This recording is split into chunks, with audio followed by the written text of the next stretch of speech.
Let's talk to one of the key players in this whole thing, Senator Rand Paul. Welcome. Good morning, Senator. Good morning. Okay, so on the last measure, Cassidy Graham, you were a no. So how do you get to yes on whatever's coming next?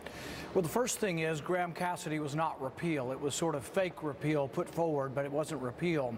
I've been putting forward an alternative that I think is going to be acted on in the next couple of weeks.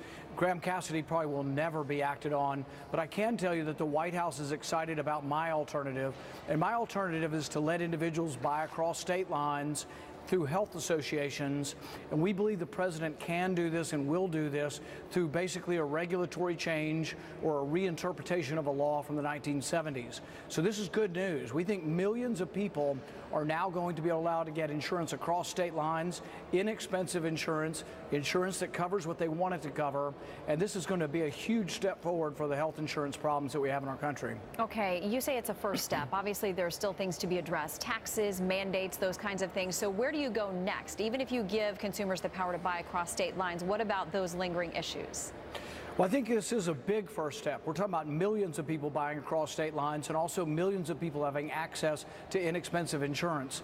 The big part of the problem in healthcare has been in the individual market. If you're a plumber or a carpenter, an accountant, pest control, some kind of small business, these are the people who worry about their spouse getting sick and losing their insurance or their rates going up. I'm going to let every one of them, about 11 million people, buy across state lines and join associations. The president and I have been working on this. This is a real free market alternative to Graham Cassidy. Graham Cassidy was just a big government reshuffling of Obamacare, but it kept the Obamacare taxes and spending in place. My plan costs $0 and is basically legalizing something. It's giving people the freedom of choice, but it could go a long way towards fixing the problems we have. Then maybe we don't have to go back to a big government solution like Graham Cassidy. But if it leaves some of those other things in place that we talked about, the taxes, the mandates, the regulations, the requirements for employers, would you support further legislation that would scale back those kinds of things? And if this doesn't get done miraculously by Saturday with 51 votes, are you going to get any Democrats to weigh in with you on that? There's probably been no more vocal opponent in Washington than myself against Obamacare. I have called repeatedly and voted repeatedly for real repeal.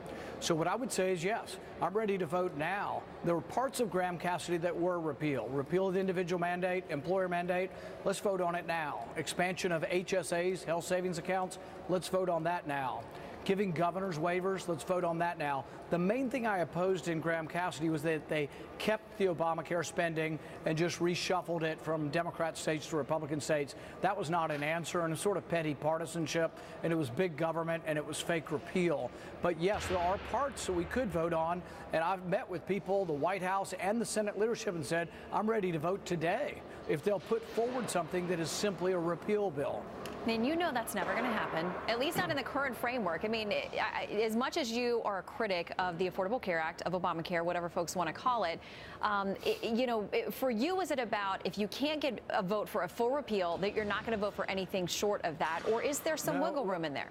Well, that's actually not really true. I've already voted for several partial repeals, and I will vote for partial repeal. I promised full repeal, and that's what I'm for, and that's what the voters were promised. And you want to know why they're unhappy in Alabama? Not because we didn't just do something, but because we didn't do what we promised, which was real full repeal. But will I vote for partial repeal? Yeah, I already have.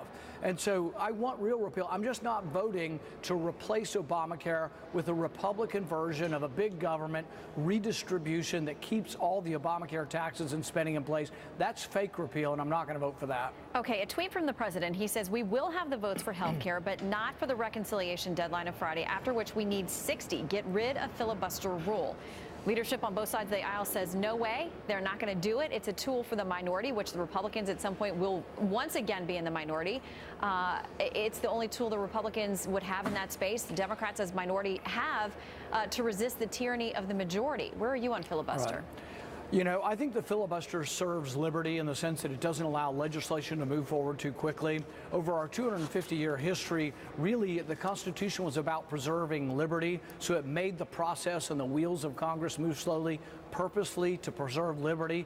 All legislation doesn't lead to liberty, so all legislation is not something we want to happen. So I'm still for the filibuster. But the filibuster didn't stop health care. What stopped health care was simply this: Republicans who promised to vote for real repeal no longer are for real repeal. That's a question they need to take up with their voters at home. Yeah, and many of them will have to do that facing the voters in 2018. Senator and physician Rand Paul, always good to see you.